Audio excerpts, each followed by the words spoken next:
Si vous entendez le son de ma voix, oui, je suis un petit peu pris. Pourquoi ? Parce que cette semaine a été une semaine physiquement très compliquée au niveau de ma santé. J'ai eu le rhume.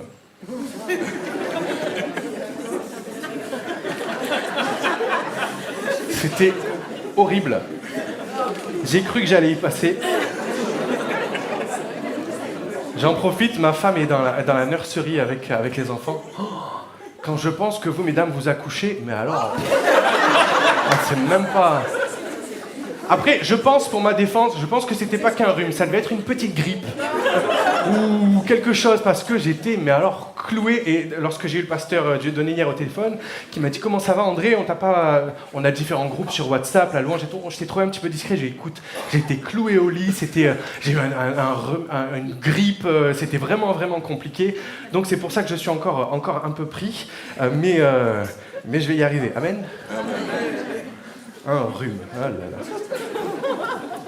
Seigneur, bénis les hommes. Bénis-nous, Seigneur. C'était horrible. Parlez-en à ma femme, elle va lever les yeux au ciel. Incapable de faire quoi que ce soit pendant une semaine, pendant qu'elle a 2 enfants, elle fait... Oh, bref. Jésus. Le titre de mon message est le suivant. Encore un cadeau. Eh oui, encore un cadeau. Les fêtes se sont officiellement terminées. Je vois qu'ici, il n'y a déjà plus rien. Aussi, pareil, pendant un moment, pendant la semaine, alors que je me reposais avec les enfants que je récupérais, je suis descendu. Il n'y avait plus rien. Le sapin avait été remballé, les décorations avaient été remballées, tout avait été nettoyé. Je dis, mais déjà, elle m'a dit, bah oui, il fallait bien que je m'occupe en attendant. Donc les fêtes sont officiellement terminées, Noël est passé, le Nouvel An est passé. J'espère que vous avez passé de bonnes fêtes, mais je ne veux pas trop m'attarder là-dessus parce que parfois pour certaines personnes c'est pas un moment agréable. Parfois ça rappelle de mauvais souvenirs ou des fois il y a des drames qui peuvent se passer pendant les fêtes. Mais j'espère qu'elles se sont bien passées. Nous sommes aujourd'hui dimanche 7 janvier 2024, c'est la Saint-Raymond. La Sainte Raymonde, bonne fête maman, ma maman s'appelle Raymonde. Il y a un dicton pour le 7 janvier. S'il gèle à la Saint-Raymond, l'hiver sera encore long. Est-ce qu'il a gelé chez vous ? Non. Yes. Donc ça veut dire qu'on va bientôt pouvoir ressortir les maillots de bain. Dans le monde chrétien orthodoxe, on fête le Noël russe. Donc Noël chez nous, en Europe, en Occident, aux États-Unis, c'est habituellement le 24 et le 25 décembre, mais en Russie, et pour tous ceux qui pratiquent le christianisme orthodoxe, allez regarder sur Internet, ils fêtent ça le 7 janvier. Aujourd'hui, c'est la fête nationale du Cambodge. Okay, c'est la fête où il se remémore le moment où Pol Pot, qui a été un tyran, a été démis par des autorités qui venaient du Vietnam. Et donc, le Cambodge fête sa fête nationale. Et en Italie, on fête le drapeau. Le drapeau italien, c'est aujourd'hui en Italie le 7 janvier. Et pour nous, en France, en Belgique et dans quelques pays francophones, il y a un petit calcul. Nous sommes le 2e dimanche après Noël. Et c'est donc l'Épiphanie. Épiphanie, c'est une fête chrétienne qui célèbre la visite des rois mages à l'enfant Jésus.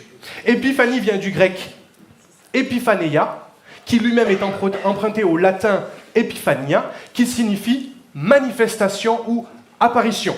Okay, on parle aussi de théophanie. C'est-à-dire qu'on fête ce jour-là, le moment où lorsque les rois mages se sont présentés à Jésus, ils ont vu Jésus, ils ont vu Dieu, donc théo en grec qui veut dire Dieu, et phanie qui veut dire apparition, manifestation, donc ils ont vu Dieu manifester. Et lorsque dans l'Ancien Testament, à plusieurs reprises, des hommes, des femmes sont en présence de l'ange de l'Éternel, on croit et on déduit que c'est une théophanie, c'est Dieu qui se manifeste. Et Jésus, c'est la théophanie, c'est la manifestation visible d'un Dieu invisible. C'est la manifestation, l'apparition physique d'un Dieu spirituel au ciel.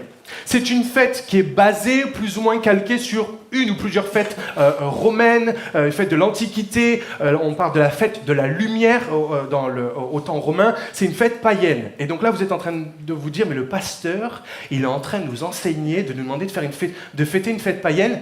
Oui. Je suis en train de vous demander de fêter une fête païenne. Parce que de toute façon, comme presque toutes les fêtes de nos calendriers, on ne tombe pas souvent sur la bonne date, il n'y a pas souvent la bonne origine, et il y a toujours une équivalence, une origine païenne. Par exemple, Jésus n'est pas né le 25 décembre.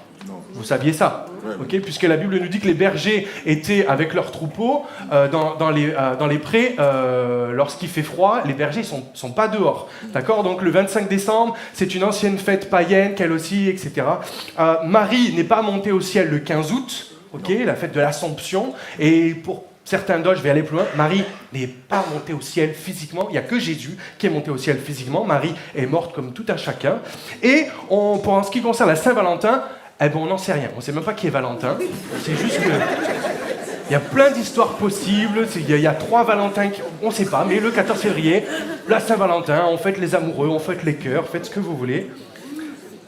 Mais tout ça pour dire que, est-ce que vous saviez, et est-ce que vous réalisez que Dieu n'a rien contre les fêtes?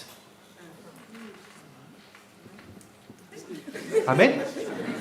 Est-ce que vous savez que Dieu aime les fêtes? Que Dieu aime les célébrations? Il nous est dit dans la Bible que lorsque un pécheur se repent, il y a comme une fête au ciel.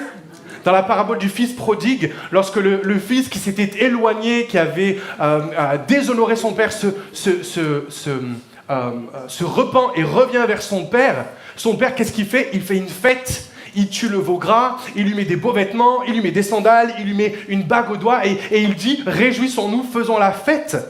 Et donc, contrairement à ce que certains peuvent penser, peuvent même enseigner, je sais que malheureusement, c'est un des enseignements des témoins de Jéhovah. Les témoins de Jéhovah sont contre toutes les fêtes. Il ne faut rien fêter. Je ne sais pas pourquoi, je n'ai pas fait la recherche, mais je sais qu'ils sont contre les célébrations. Nous avons le droit de faire la fête. Nous avons bien sûr le droit de faire la fête de manière raisonnable, bien sûr, et dans la limite des stocks disponibles. Hein. Mais il n'y a pas de mal à faire la fête. Dans l'Ancien Testament, Dieu a ordonné et institué pas moins de 7 fêtes pour son peuple, le peuple juif, qu'il devait observer, qu'il devait respecter et qu'il devait célébrer. Merci. Il y a la fête de la Pâque. Il y a la fête des pains sans levain.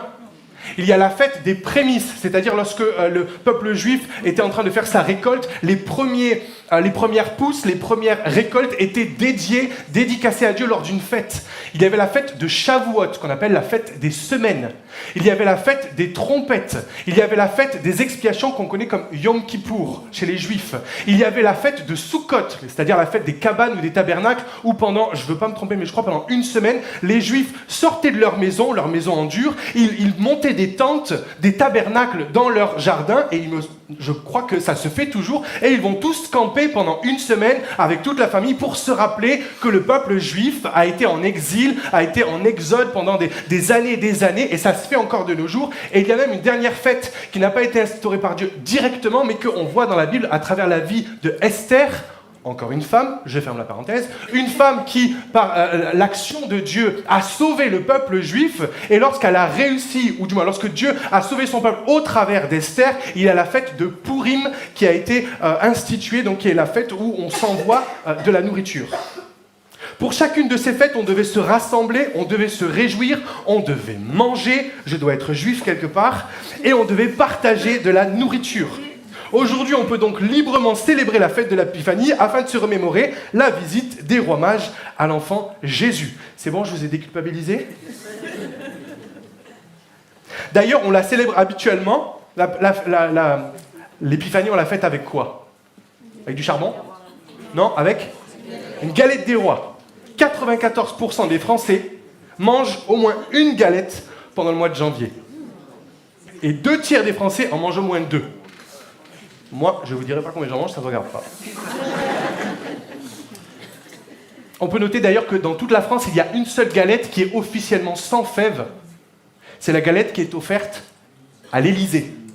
Vous savez, le président ainsi que le gouvernement organisent avec les boulangers, pâtissiers de Paris la galette, j'allais dire la galette des rois, non, la galette, mais il n'y a pas de fèves parce qu'on ne veut pas prendre le risque que le président tombe sur la fève et qu'il devienne roi. Je suis sûr que c'est vrai. On a une mauvaise expérience avec les rois et je pense que si M. Macron il veut garder sa tête, il vaut mieux qu'il évite de trouver une fève et qu'il se prenne pour le roi. On peut donc la fêter avec une galette des rois, avec un gâteau des rois, d'où je viens en Provence, on appelle ça une pogne, avec de la frangipane, avec ou sans fruits confits, avec des amandes, avec du chocolat. Et ma femme, elle est pas là, ma femme, elle fait une frangipane chocolat blanc framboise. Ah ouais, pareil. Très très très bon, et comme dirait ma fille, mamma mia melodia. Les rois mages ne sont cités qu'une seule fois dans toute la Bible. Alors que je réfléchissais à ce thème et que j'ai cherché sur Internet à travers différents moteurs de recherche, je me suis dit, on a tous l'image de la crèche, Joseph, Marie, le petit Jésus, l'âne, le bœuf, quelques moutons, les bergers, l'ange, l'étoile et les rois mages. Donc c'est certainement qu'ils sont mentionnés à plusieurs reprises. Et en fait, pas du tout. Les rois mages ne sont mentionnés qu'une seule fois dans toute la Bible, qu'une seule fois sur les 4 évangiles. Les rois mages ne sont cités donc qu'une seule fois dans l'évangile de Matthieu au chapitre 2, et pourtant leur venue apporte une connotation, ou connote quelque chose de merveilleux à la venue de Jésus dans le monde. Suivez avec moi Matthieu chapitre 2 à partir du verset 1er. Jésus étant né à Bethléem en Judée, au temps du roi Hérode, voici des mages d'Orient arrivèrent à Jérusalem et dirent « Où est le roi des Juifs qui vient de naître ? Car nous avons vu son étoile en Orient et nous sommes venus pour l'adorer. » Le roi Hérode, qui était donc le roi de l'époque de la Galilée, c'était pas le grand empereur, c'était, on va dire, c'était un délégué de César, le roi de la région. Le roi Hérode, ayant appris cela, fut troublé et tout Jérusalem avec lui. Il assembla tous les principaux sacrificateurs et les scribes du peuple, et il s'informa auprès d'eux où devait naître le Christ. Ils dirent à Bethléem en Judée, car voici ce qui a été écrit par le prophète. Et toi, Bethléem, terre de Juda, tu n'es certes pas la moindre entre les principales villes de Juda, car de toi sortira un chef qui paîtra Israël, mon peuple. Alors Hérode fit appeler en secret les mages et s'enquit soigneusement auprès d'eux depuis combien de temps l'étoile brillait. Puis il les envoya à Bethléem en disant « Allez et prenez des informations exactes sur le petit enfant.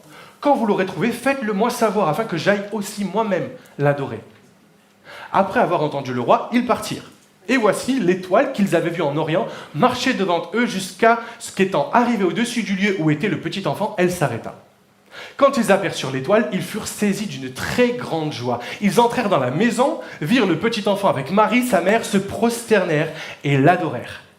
Ils ouvrirent ensuite leur trésor et lui offrirent en présent de l'or, de l'encens et de la myrrhe. Puis, divinement avertis en songe de ne pas retourner vers Hérode, ils regagnèrent leur pays par un autre chemin. Est-ce que je peux avoir la bouteille d'eau, s'il te plaît ? Parce que je suis malade. J'ai un rhume. Merci. Et l'histoire s'arrête là. L'épisode dans la série Jésus, la Nativité, l'épisode consacré au roi mage, il s'arrête là. On ne sait rien d'autre. Ils ne sont pas mentionnés autre part. Ces hommes sont extrêmement mystérieux, pas volontairement, mais leur venue, leur apparition dans le texte biblique, elle est plutôt légère. On a très peu de détails sur eux. Mais contrairement à ce que la tradition veut, peut-être ce qu'on voit sur Internet, dans les séries télévisées, ou même ce que nous, on a imaginé à cause de ce qu'on nous raconte, il y a quelques petits détails à remettre au clair. Les rois mages n'étaient pas forcément 3. On dit toujours qu'il y avait trois mages, mais ils étaient certainement, là c'est une spéculation, mais ils étaient certainement plus, étant donné, on va en voir plus tard. Les rois mages n'ont pas de nom dans la Bible. Alors Balthazar, Melchior, Gaspard, Jean-Michel, Fantomas, appelez-les comme vous voulez, on n'en sait rien, on ne sait pas comment s'appeler les rois mages. Les rois mages ne se sont pas présentés à la crèche. Il nous est dit qu'ils se sont présentés dans une maison où était le petit enfant. Donc c'est-à-dire que Jésus n'était plus le nourrisson, n'était plus le nouveau-né, il était déjà un petit enfant. On ne sait pas exactement quel âge, mais ils ne sont pas, si vous voulez, lorsqu'on a nous l'image de la crèche avec les bergers, l'ange et les rois mages, c'est un petit peu anachronique, c'est-à-dire que c'est pas tout en même temps, tout ne s'est pas passé en même temps. Les rois mages n'étaient pas blancs. Je sais que des fois, il y en a qui les mettent de plusieurs couleurs, mais la Bible nous dit qu'ils venaient de l'Orient. Sauf que si on part d'Israël, l'Orient, c'est l'Est. Nous, la France, elle est là. Israël, c'est déjà à l'Est. Donc à l'Est d'Israël, ça veut dire que c'est encore plus en Asie. On pense, d'après les théologiens, d'après les biblistes, les chercheurs, on pense qu'ils venaient certainement d'Iran, Amen, Yeshua Meshiach, ou alors, on pense, il y en a d'autres qui pensent même qu'ils venaient encore plus loin, de Chine. Il est fort possible qu'il venait en tout cas de plusieurs centaines de kilomètres. Et les rois mages n'étaient pas rois. Ça, quand j'ai réalisé ça, ça m'a... Nous, on dit les rois mages parce que c'est l'expression, mais simplement des mages. En anglais, on parle d'hommes sages, wise men, des mages. Le mot mage, qui est utilisé en grec dans l'évangile de Matthieu, n'est utilisé aucune autre part. Donc il n'y a aucun moyen de comparer avec d'autres choses. Il n'y a personne qui reparle des mages. Il y en a un qui est mentionné dans le livre des Actes, c'est un magicien. Et donc mage, forcément, c'est en français ce qui a donné la racine de magicien. Donc lorsque on voit le mot mage, ça vient de magos en grec, qui a donné en français astrologue, astronome, sorcier et magicien. Mais bien sûr, on remet les choses dans le contexte. Le mot veut dire cela, mais dans ce contexte, ce n'étaient pas des sorciers, c'était pas des marabouts qui étaient là, on est d'accord, c'était pas des chasseurs de feu ou des diseurs de bonne aventure. Non, la Bible nous dit qu'ils ont étudié le ciel et les étoiles. C'était certainement des hommes, des astronomes. La Bible nous dit que même si on sait très peu de choses, les seules choses qu'on peut spéculer, en quelque sorte, c'est que ces hommes avaient en leur possession des textes bibliques, puisqu'ils citent le prophète. Ils citent le prophète qui annonce la venue de Jésus, qui annonce la venue du Messie. Donc ils avaient en leur possession la Torah, l'Ancien Testament. Ils l'ont étudié. Ils ont étudié également les étoiles, puisqu'ils ont dit que c'est au travers de l'apparition d'une étoile dans le ciel qu'ils ont réalisé, qu'ils ont discerné que cette étoile correspondait à la venue du roi des Juifs. Et apparemment, cette étoile, désormais donc un roi qui était assez important pour entreprendre un voyage de plusieurs centaines de kilomètres. On n'est pas au XXe siècle, il n'y a ni voiture, ni GPS, ni rien du tout. Tout se fait à dos de cheval, d'âne. S'ils viennent d'Iran ou même de plus loin, il y a des déserts, donc c'est certainement à dos de chameau ou de dromadaire, donc ça va très lentement. Donc un voyage qui va prendre du temps, un voyage qui prend de l'énergie, qui prend certainement aussi beaucoup d'argent, de moyens financiers. Mais c'est un roi assez important pour faire le déplacement. C'est un roi assez important aussi pour lui faire de magnifiques cadeaux que l'on va voir dans quelques instants. Et c'est un roi assez important pour que lorsqu'ils vont se présenter devant lui, ils vont se prosterner et ils vont l'adorer. Mais là, on ne parle pas de Jésus sur la croix, on ne parle pas de Jésus qui a 30 ans, qui a commencé son ministère, un enfant. Les mages étaient en possession d'informations que les gens autour de Jésus, au moment où ils se sont présentés, n'avaient même pas, ne réalisaient pas, ne connaissaient pas. Les mages ont apporté des cadeaux à Jésus qui ont une valeur symbolique extrêmement profonde. Et j'aimerais les voir avec vous, ou très très vite. Pardon, je viens de voir l'heure. Les mages ont apporté de l'or, de l'encens ou de l'encens. Vous dites comment, vous? De l'encens? De l'encens. De l'encens. Et de la myrrhe. Et bien que ces cadeaux puissent être... C'était des cadeaux physiques, bien sûr, mais il y a une symbolique, une signification derrière. Les mages ont apporté de l'or à Jésus pour reconnaître sa royauté. Bien qu'il était juste un petit enfant. Il n'était qu'un petit enfant que les mages, au travers de ce cadeau, reconnaissaient déjà que Jésus était roi. L'or est un métal rare, précieux, cher, avec beaucoup de valeur. De tout temps, l'or a été un symbole de richesse, de grandeur, d'honneur et de royauté.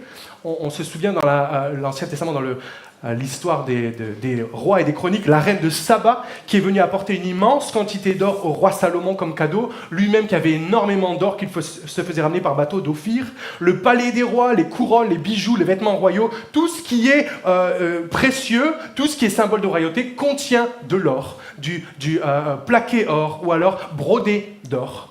En apportant de l'or à Jésus, les mages déclaraient que Jésus était roi, un roi à qui l'on doit l'honneur, à qui l'on doit la révérence, un roi à qui l'on doit un immense respect.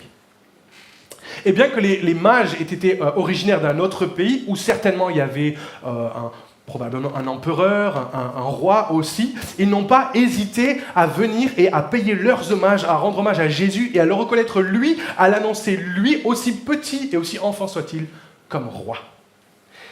Et en lui offrant de l'or, les mages déclaraient à Jésus, « Tu es roi, tu es notre roi. » Deuxième cadeau, de l'encens. Lorsque les mages ont offert de l'encens à Jésus, ils lui ont offert de l'encens pour reconnaître sa divinité. Dans l'Ancien Testament, l'encens est utilisé, il y a même une recette pour utiliser l'encens, en particulier dans le tabernacle, puis dans le temple de Jérusalem pour adorer Dieu. L'encens, ça vient donc d'un arbre, l'arbre à encens, j'ai oublié de vous mettre la photo, qui est un petit arbre du désert auquel on fait quelques incisions légères dans le tronc pour laisser s'écouler la sève. Et lorsque la sève sèche, elle devient blanche, on la récolte et ensuite on la réduit en poudre et ensuite on y met le feu et il y a une odeur extrêmement forte, extrêmement puissante qui s'en dégage. Seuls les sacrificateurs pouvaient utiliser l'encens uniquement comme un acte d'adoration envers Dieu. Il était interdit à quiconque ne travaille pas dans le temple, à quiconque n'est pas sacrificateur, de fabriquer cet encens, de faire brûler cet encens. Cet encens était réservé au temple, était réservé à la maison de Dieu, était réservé à l'adoration de Dieu. L'encens était réservé à Dieu pour lui dire qu'il est Dieu, pour lui montrer, lui démontrer notre amour, notre dévotion, notre passion et notre adoration. Est-ce que vous avez un parfum particulier? Dieu donné, tu as eu ton parfum à Noël ou pas?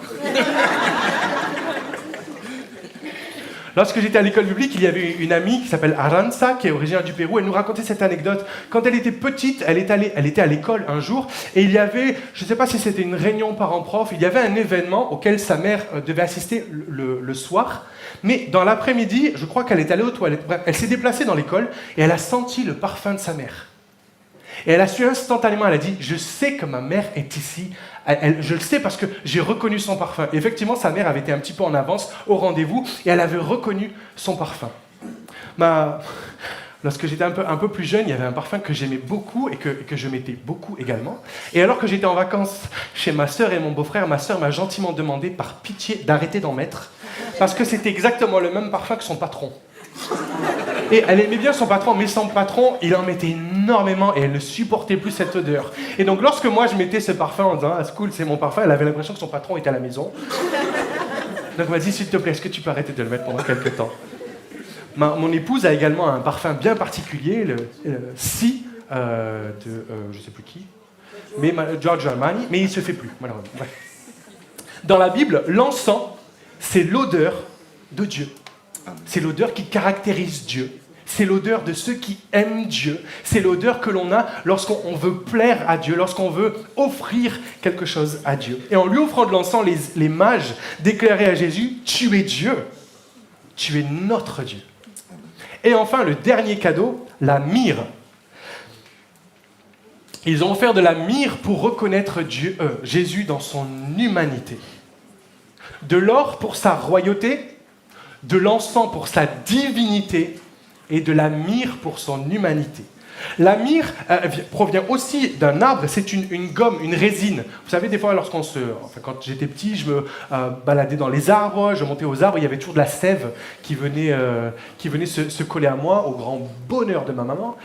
Et donc l'arbre à myrrhe, lui, contrairement à l'arbre à encens que l'on entaille volontairement, l'arbre à myrrhe, naturellement, sa sève suinte, elle coule de son tronc. Et là aussi, lorsqu'elle sèche, on la récolte et on la réduit en poudre pour pouvoir la faire rentrer dans la composition de parfums, même encore à l'heure d'aujourd'hui.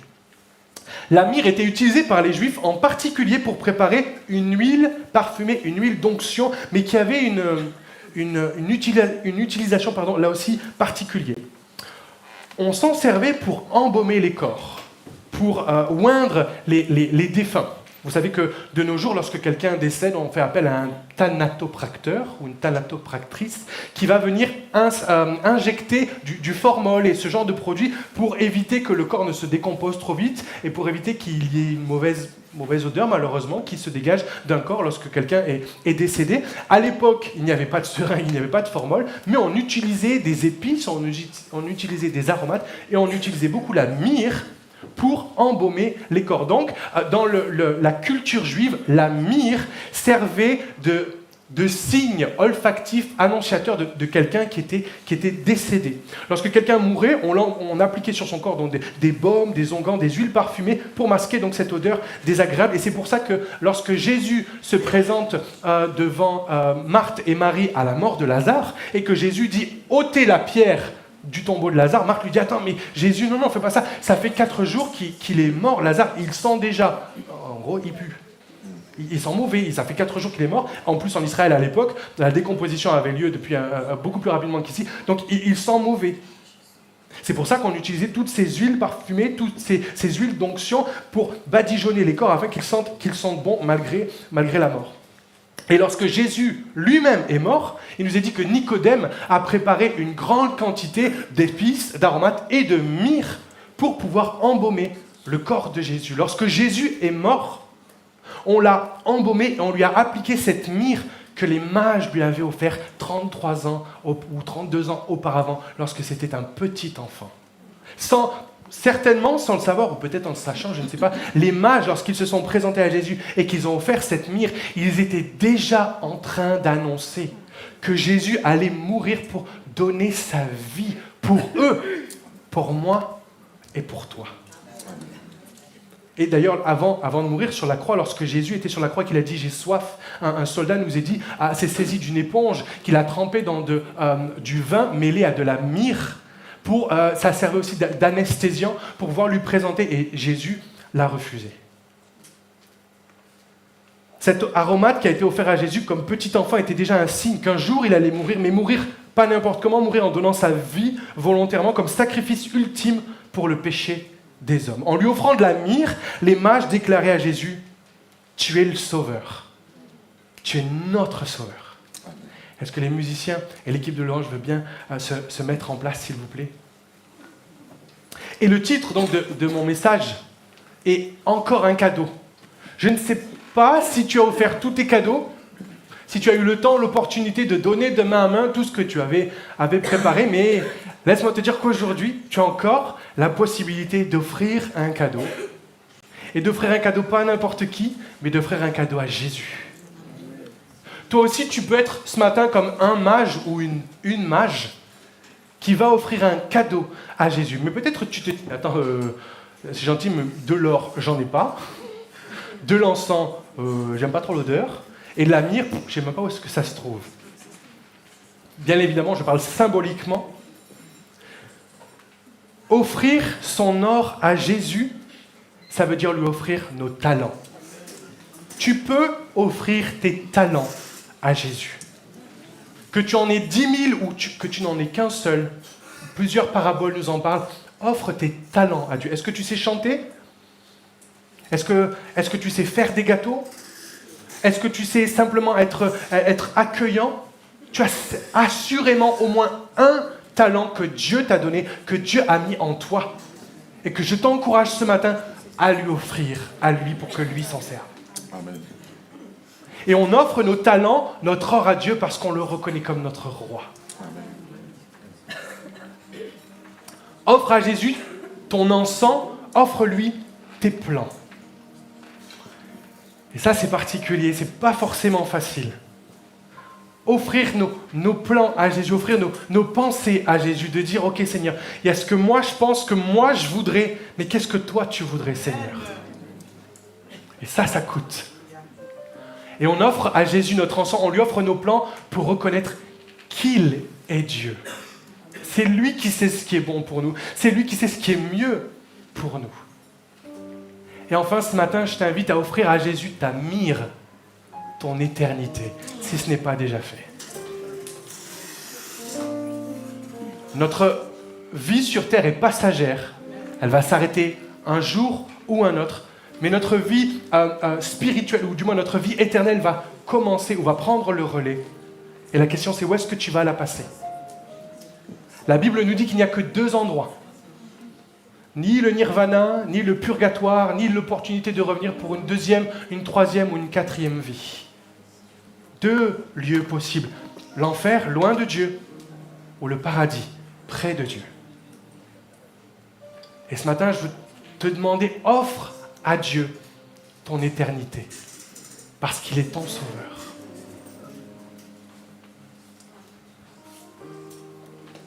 Mais j'aimerais aussi te dire que peut-être que pour certains d'entre vous, vous n'avez pas reçu de cadeau à Noël pour X raisons. Comme je le disais, malheureusement, parfois les fêtes de fin d'année sont synonymes pour beaucoup de personnes de temps compliqués, de temps de solitude, de temps financièrement difficile. Mais j'aimerais te dire que même aujourd'hui, même si on est le 7 janvier, que Noël est officiellement passé, Dieu a encore un cadeau pour toi. Et ce cadeau, c'est Jésus. Jean 3,16 nous dit, car Dieu a tant aimé le monde, c'est-à-dire que Dieu t'a tant aimé toi, personnellement, qu'il a donné son Fils unique, Jésus, afin que quiconque croit en lui ne périsse pas, mais qu'il ait la vie éternelle. Je vous invite à fermer les yeux quelques instants, si vous le voulez bien.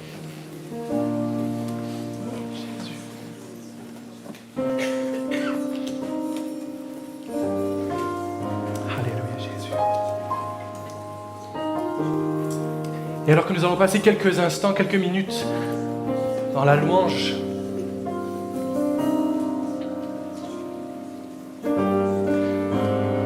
si ce matin, au travers de ce message, tu sens que Dieu te demande de lui offrir tes talents, de lui offrir ton or, si tu sens que le Saint-Esprit te pousse à lui offrir ton encens, c'est-à-dire tes plans, tes pensées, ou même encore plus que ça, si tu sens que Dieu t'a conduit jusqu'ici, physiquement, même à ce moment-là, pour te pousser à lui offrir ta mire, c'est-à-dire ton éternité. C'était peut-être pas une étoile qui t'a conduit jusque-là. Tu es peut-être venu simplement avec papa et maman, tu es peut-être venu ici par habitude, mais il n'y a pas de hasard, il n'y a pas de coïncidence avec Dieu. Aujourd'hui, même si ce n'est pas Noël, même si on n'est pas le 25 décembre, Dieu a encore un cadeau pour toi. Jésus. Et si tu acceptes Jésus, tu accepteras une personne, mais tu accepteras tout ce avec quoi il vient. Jésus n'a pas de traîneau, Jésus n'a pas de hôte, et pourtant ses poches, si je peux me permettre, ses poches sont remplies de cadeaux bien plus importants et précieux qu'une Xbox, qu'une PlayStation, qu'une Apple Watch ou que n'importe quoi d'autre. Jésus veut t'offrir la paix. Jésus veut t'offrir la joie. Jésus veut t'offrir la réconciliation. Jésus veut t'offrir l'amour. Jésus veut t'offrir l'assurance que tu n'es plus seul. Jésus veut t'offrir son amitié. Jésus veut t'offrir sa vie.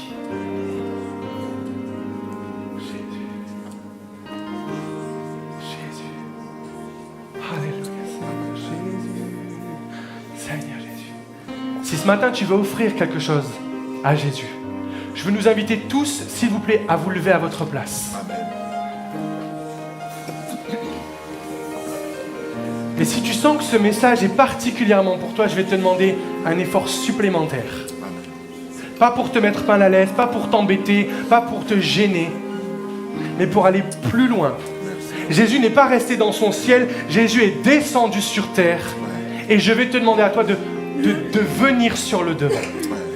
De venir sur le devant, pas pour un spectacle, mais simplement pour que les pasteurs puissent prier pour toi, que l'on puisse t'accompagner dans cette nouvelle vie ou cette nouvelle étape de ta vie avec le Seigneur Jésus. Alors pendant qu'on a les yeux fermés, s'il vous plaît, simplement par respect, si tu sens que ce message est pour toi, que tu veux offrir tes plans, que tu veux offrir tes cadeaux, tes talents, si tu veux offrir ton éternité, alors viens sur le devant. Ne tarde pas, viens maintenant. Viens maintenant, au son de ma voix, avance-toi sur le devant et on va prier pour toi. On va imposer les mains sur toi simplement pour t'accompagner dans la prière. Alléluia. Alléluia. Viens sur le devant.